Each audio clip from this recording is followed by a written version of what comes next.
बड़ी डिसिप्लिन से आप लोग बैठे हैं, सोशल डिस्टेंसिंग भी उसको भी आप रख रहे हैं। कोविड का समय है। मैं आपसे दो तीन चीजें कहना चाहता हूं। आपने पार्लियामेंट हाउस में मेरा भाषण देखा होगा, उसमें मैंने तीन चीजें कही थी। पहली चीज कि हिंदुस्तान यूनियन ऑफ स्टेट्स है, मतलब हमारे जो प्रदेश हैं ये मिलकर देश बनाते हैं। देश ऊपर से नहीं थोपा जाता है, देश नीचे से बनता है।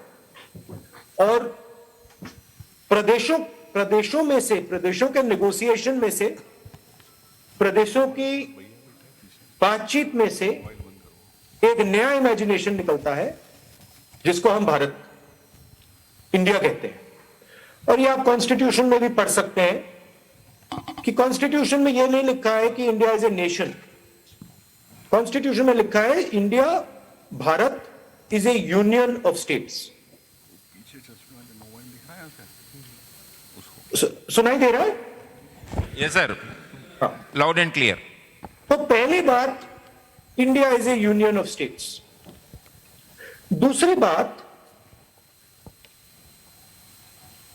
ये जो यूनियन ऑफ स्टेट्स है, ये जो प्रदेश है, इनकी अपनी परंपरा है, इनकी अपनी हिस्ट्री है, इनके अपने ट्रेडिशन है, और ये सब मिलकर भारत बनाते हैं। और ये जो सब स्टेट्स हैं, ये हमारे लिए सब जरूरी है, चाहे बड़ा हो छोटा हो, उत्तर प्रदेश हो, मिजोरम हो, हमारे लिए इन सब की इंपॉर्टेंस एक है, क्योंकि इन सब के साथ, इन सब से हिंदुस्तान बनता है, एक गुलदस्ता है। तो गुलदस्ते में हम ये नहीं कह सकते कि भैया हमें ये फूल अच्छा नहीं लगता या हमें ये रंग अच्छा नहीं लगता। हमें यह कहना पड़ेगा कि हमें पूरा का पूरा गुलदस्ता अच्छा लगता है और हर फूल की जगह है। ये जो यूनियन ऑफ स्टेट्स है, ये एक नेगोशिएटेड सेटलमेंट है,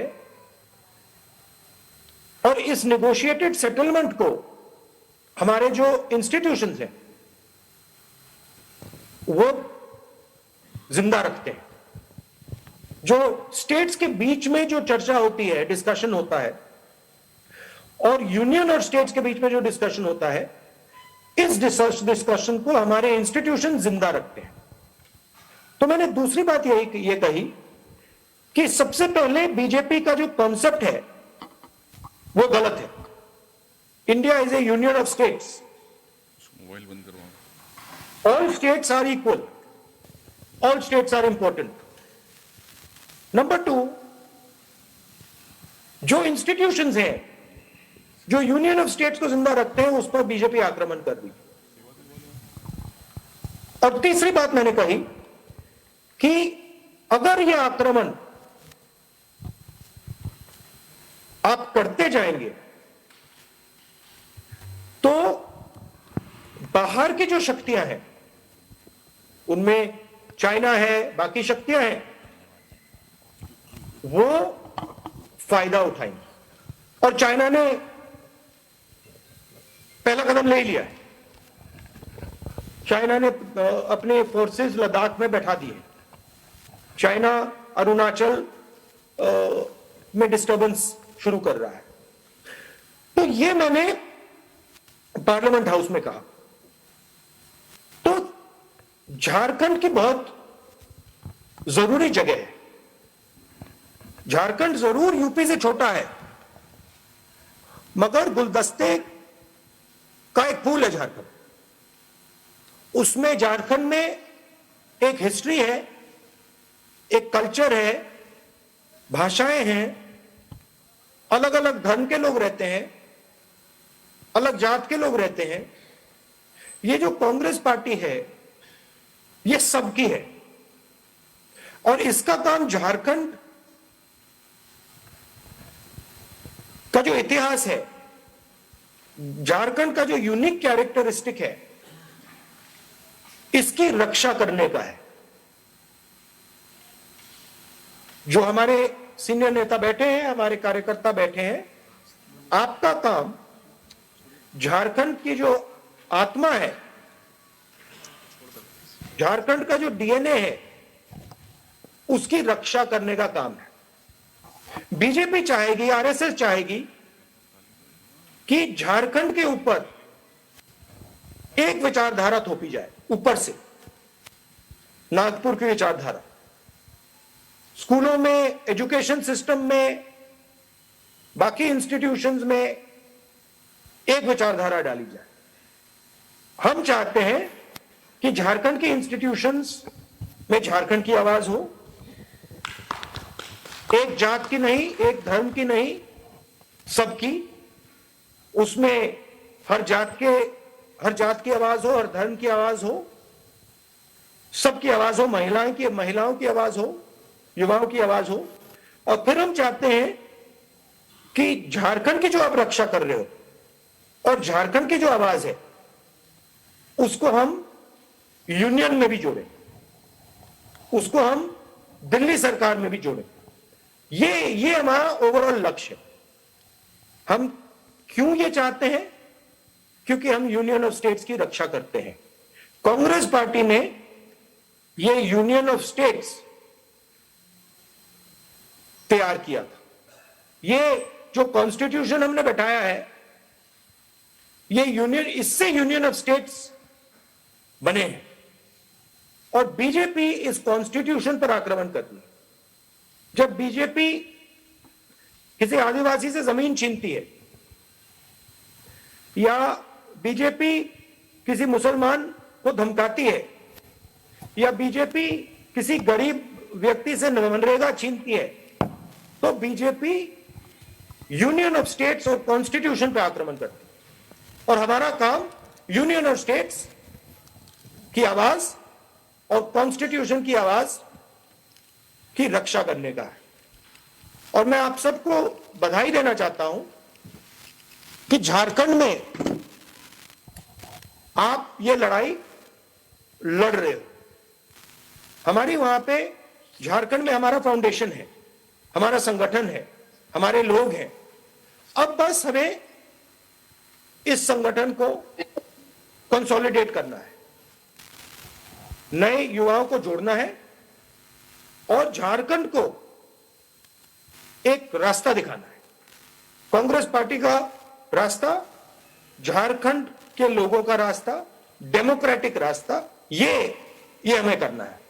हमारी सरकार है, सरकार में हमारे मंत्री हैं, उनकी जिम्मेदारी बनती है। और मैं मतलब सबके सामने ये कह रहा हूं, मंत्रियों की जिम्मेदारी बनती है, पीसीसी प्रेसिडेंट की जिम्मेदारी बनती है कि हमारे जो कार्यकर्ता हैं, जो हमारे डीसीसी प्रेसिडेंट्स हैं, हमारे बीसीसी प्रेसिडेंट्स हैं, कि उनको लगे कि झारखंड में कांग्रेस पार्टी की सरकार है। ये आइसोलेटेड तरीके से, मतलब कि हमारे 4-5 मंत्री हैं, वो आइसोलेटेड तरीके से काम कर रहे हैं, ये एक्सेप्टेबल नहीं। आपको मंत्रिमंडल में कांग्रेस पार्टी के कार्यकर्ता ने डाला है, आपको मंत्रिमंडल से कांग्रेस पार्टी का कार्यकर्ता निकाल भी सकता है, ये आपको भूलना नहीं चाहिए। और जो लोग सोचते हैं कि कांग्रेस झारखंड में कमजोर है, वो गलत फहमी में है। कांग्रेस झारखंड में कमजोर नहीं है। कांग्रेस झारखंड में बहुत मजबूत पार्टी है, बहुत गहरी पार्टी है, बहुत आइडियोलॉजिकल। झारखंड की आइडियोलॉजी कांग्रेस की आइडियोलॉजी बिल्कुल मिलती है। तो हमारे सामने मैं मानता हूं कि झारखंड एक बहुत बड़ी अपॉर्चुनिटी है, जहां हम देश को दिखा पाए कि हमारी सरकार गरीबों के लिए कैसे काम कर सकती है, कमजोर लोगों के लिए कैसे काम कर सकती है, आदिवासियों के लिए, दलितों के लिए कैसे काम कर सकती है, छोटे व्यापारियों के लिए कैसे काम कर सकती है। ये हमारा एक मॉडल बन सकता है और आप सबकी जिम्मेदारी है कि आप ये मॉडल तैयार करें। और जो हमारे एआईसीसी के लोग वहां हैं, अविनाश जी हैं, उमंग जी हैं, हमारे पीसीसी प्रेसिडेंट्स हैं, उनकी जिम्मेदारी कि जो भी कांग्रेस पार्टी को झारखंड में मजबूत करेगा, कांग्रेस के संगठन को मजबूत करेगा, चाहे वो कार्यकर्ता हो, चाहे वो नेता हो, सीनियर नेता हो, जूनियर नेता हो, उन्हीं लोगों को सपोर्ट मिले जो कांग्रेस पार्टी को जमीन से, जड़ से, फाउंडेशन से मजबूत करें। मैं समझता हूं कि आपका काम आसान नहीं है, क्योंकि अलग अलग शक्तियां हैं और आपको आप एक लड़ाई लड़ रहे हो। मैं आपको अपनी पूरी शक्ति देना चाहता हूं। जब भी आप चाहें, मुझे झारखंड बुलाना चाहे झारखंड बुलाइए, मुझसे आप मिलना चाहें मिलिए, जो भी मैं आपकी मदद कर सकता हूं मैं करने को तैयार हूं, मगर कांग्रेस पार्टी को झारखंड में हमें और मजबूत बनाना है। यह मेरा आपको मैसेज था। देखिए, एक चीज पर कॉम्प्रोमाइज नहीं होना चाहिए। कांग्रेस पार्टी की विचारधारा कहती है यह देश सबका है, यह देश किसी एक व्यक्ति का नहीं है, यह देश दो तीन बड़े उद्योगपतियों का नहीं है, यह देश हर धर्म का है, हर जात का है, गरीबों का है, आदिवासियों का है, दलितों का है, छोटे बिजनेस वालों का है, बड़े बिजनेस वालों का, सबका है। तो जो भी हम करें, हमें सबको एक साथ लेकर चलना है। यह कांग्रेस पार्टी की डीएनए है और यह हमारी लड़ाई है। आप सबका फिर से बहुत बहुत धन्यवाद कि आपने अपना कीमती समय मुझे दिया, आपने मेरी बात सुनी, इसके लिए बहुत बहुत धन्यवाद।